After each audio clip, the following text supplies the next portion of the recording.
All four former presidents are reacting to the death of Charlie Kirk. Joe Biden posting on X, quote, "There is no place in our country for this kind of violence." Barack Obama shared a similar sentiment, writing, "This kind of despicable violence has no place in our democracy."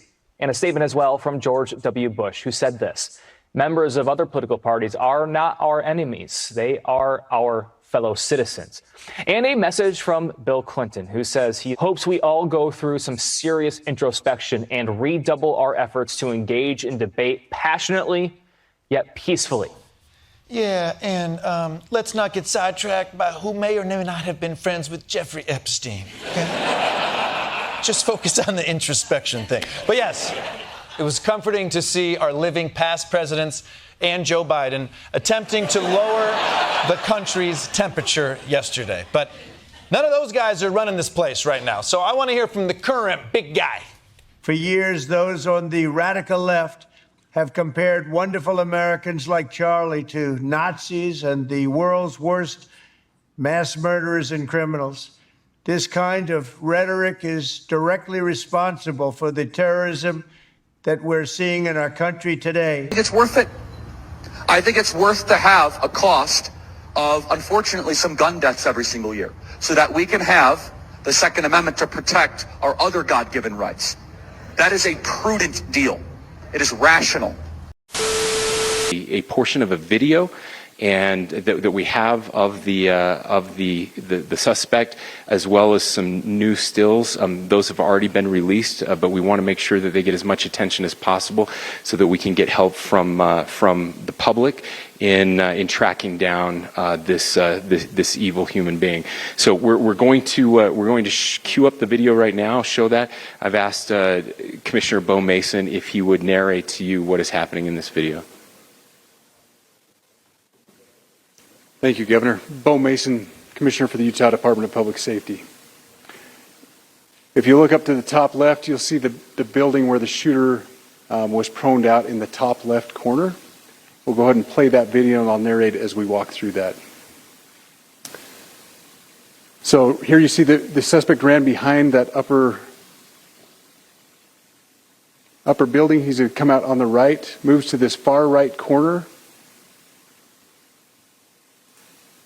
As he does, he's going to climb off the edge and then drop down to the ground. As he did that, he left some palm impressions. There's some smudges, some places we're looking to collect DNA. There's a shoe imprint where we believe the suspect is clearly identified as wearing Converse tennis shoes. Again, we'll replay that again so you can get another view of that. It's important to note his black T-shirt, his black pants, and there appears to be some white on the soles of those Converse tennis shoes. Those are all identifiable items that we're looking for. In the stills that are going to follow this, you're going to see a very distinctive T-shirt with an American flag and appears to have an eagle on it. There's also a baseball cap with a triangle on it and a pair of sunglasses. All distinctive, all things that we would ask the public to look for and try to identify if they know someone who has those items, who has been seen wearing those items. We're looking for all that information. Here you see the suspect after dropping off the building. He moved around across this grassy area, around the parking lot. We're going to pan to the right.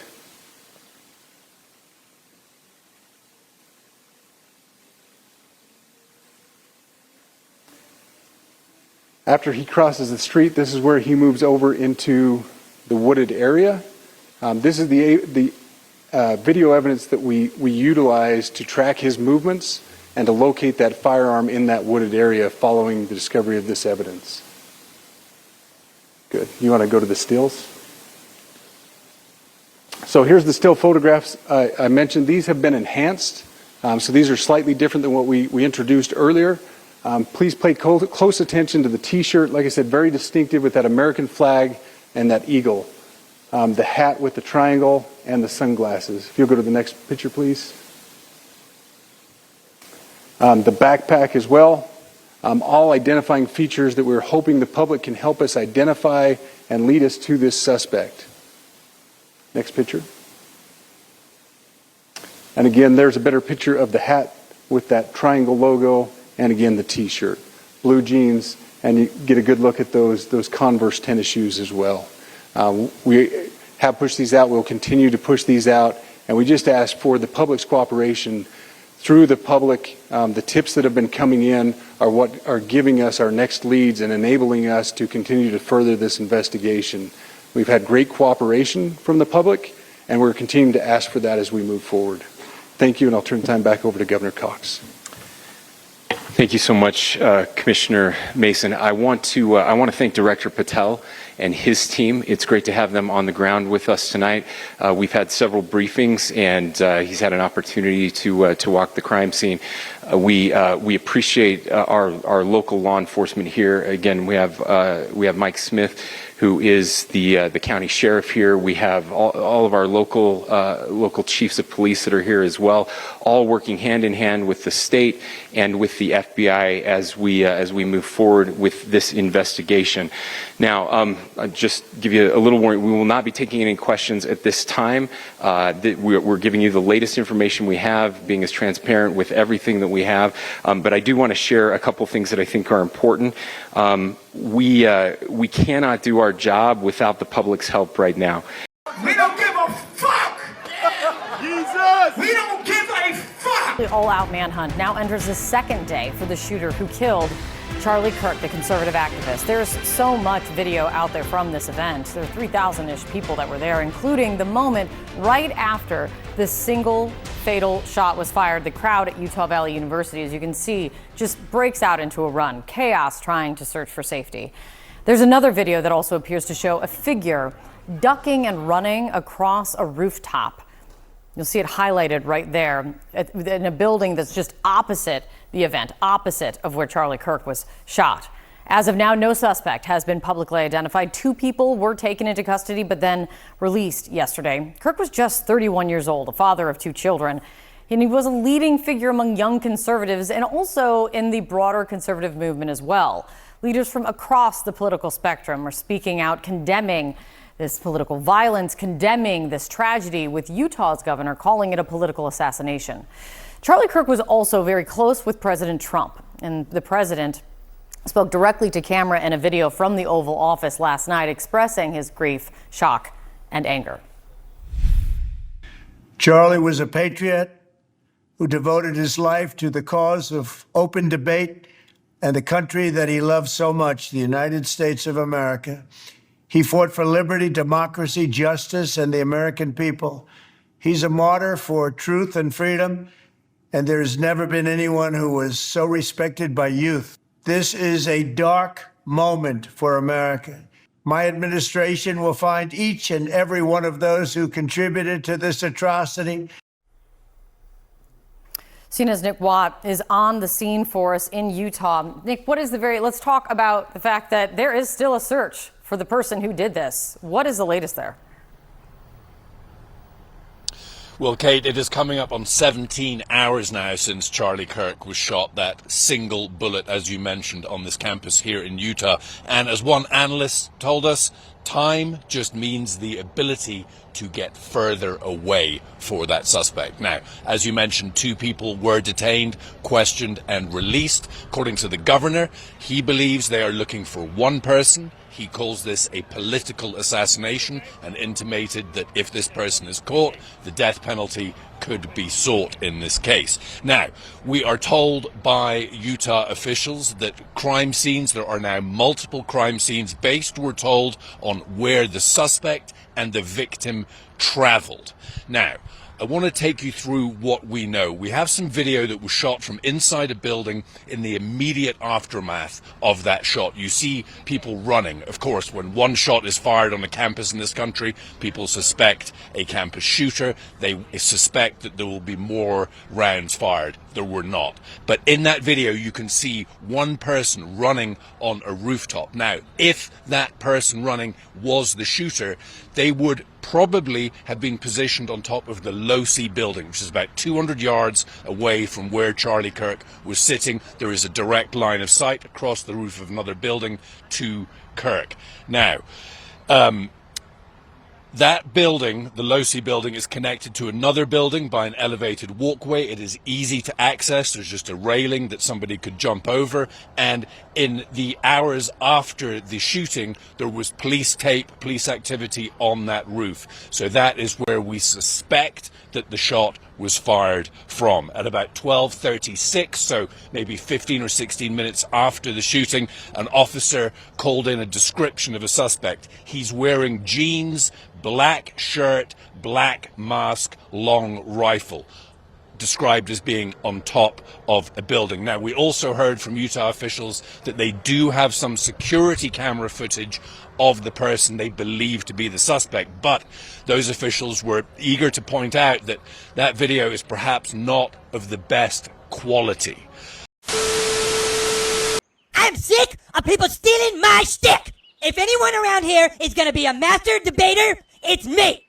So let's go. Who wants to debate the master debater? Let's go. You right there. That's the stupidest haircut I've ever seen. You are bound. Leviticus 3:17 says it shall be a perpetual statute for your generations throughout all your dwellings. So you can shut up, baby. You just hate America and you love abortions. But it goes to the point where, if, for example, if I have less ability sometimes online to criticize the Israeli government without backlash than actual Israelis do. It's been almost so as if unfair. They were coming after you after Turning Point for, among other things, that you had Dave Smith there. Dave Smith isn't allowed to criticize Israel. You had both sides. The Israeli side was overrepresented. Though. No, you're not allowed to. It's even worse than that. Like, I host a person that I moderate the debate of, mind you, right? And I give equal time to Josh Hammer, equal time to a pro-Israel advocate, and my moral character is being put into question. And so I think it's a hyper paranoid, like, we're just going to try to, we're going to just stamp out everything type of practice. It's like there's some rule you can't go there when it comes to Israel. Well, you and I believe that we're Americans and Americans first, period. End of story. We are citizens of this nation, okay? That's and right. Israel, we have funded, we have supported, like we're going to, but we're like, honestly, the way you are treating me is so repulsive. I have text messages, Megan, calling me an anti-Semite, but my moral character is now being put into question, Megan. Not my decisions, not like, hey, are you doing this? Is it smart or is it dumb? But no, I am a bad person if I do this. And I could go, I mean, you saw it, Megan. It was trending on Twitter, thousands of tweets and text messages. Hey, bro, come on now, dog. Come on, man. A lot of shit pissed me off. Like, we got Charlie Kirk popped in Utah. They still haven't found this killer. They're running around looking under the bricks, looking on top of the roof, looking in the creek, looking in the damn Pacific Ocean. At this point, they have no clue who popped this man. 3,000 people around. They have no clue who popped this man. He must have got shot from so far away, nobody's seen anything. I mean, they keep talking about a dude on the roof. They keep talking about this guy. They showed some older guy getting handcuffed. I thought it was the dude. But see, this is why I take my time to make videos. I try to give you guys the absolute truth. I don't want to throw something out there and then you guys be like, well, the last video is, I want to give it some time. Give it about 15, 16 hours. Anything else develop, I'm going to let y'all know. I'm trying to give y'all the most accurate information I can give you guys. You know what I'm saying? Dudes hopped up in there and was talking about some old dude killed them and all this and all that. And no, it's not. Supposedly, there was a guy on the roof. Supposedly, the dudes in the back of him was doing hand signals and shit like that. Supposedly, it wasn't nobody in the crowd. You know what I'm saying? It wasn't nobody around him.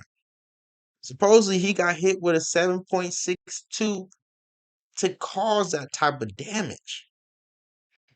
I can't show this here, but you got to understand that if you're out here talking crazy about certain big political factors, they're they might come holler at you.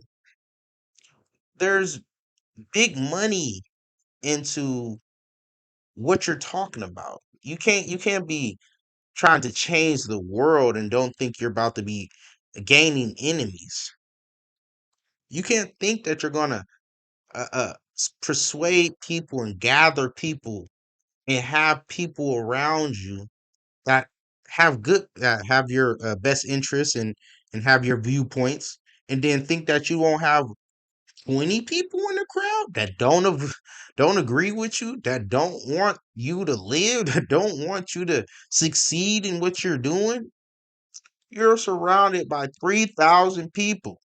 You don't think there's 10 people in the crowd that don't want you to be there, that don't like what you're saying?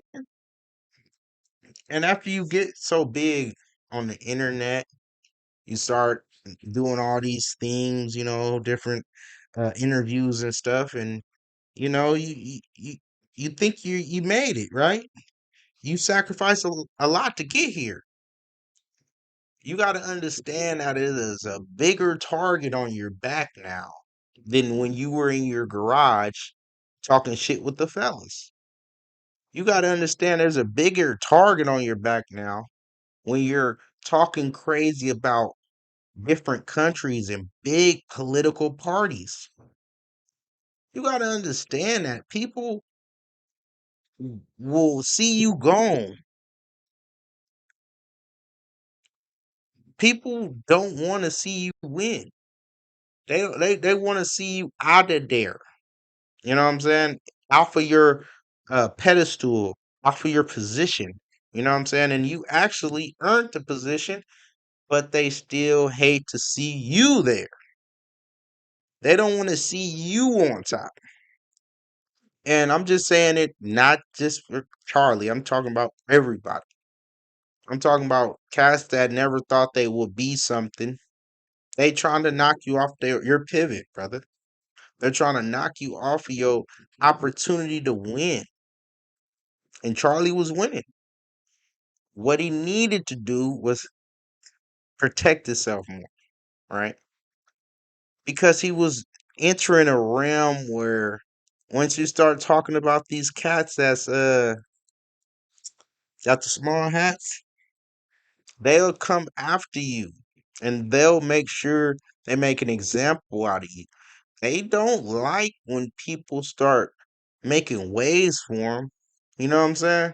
Because we fund them uh for a long time, and we've been funding them forever since they became a country or a religion or whatever you want to call it.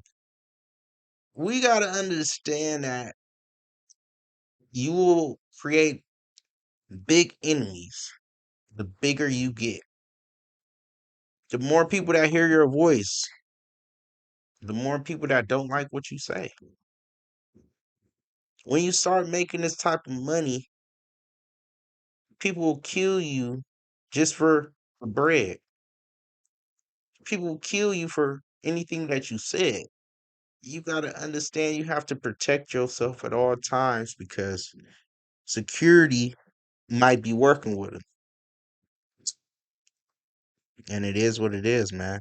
RIP to a truth speaker, quote unquote. I don't know. Shit. All I'm saying is he was killed trying to spread his propaganda, if you will, right? And in this country, you have a right to spread your propaganda, but understand that it's going to be enemies that don't understand what you're talking about and might want to take you out. So it is what it is, man. Sounds like we have life from strike.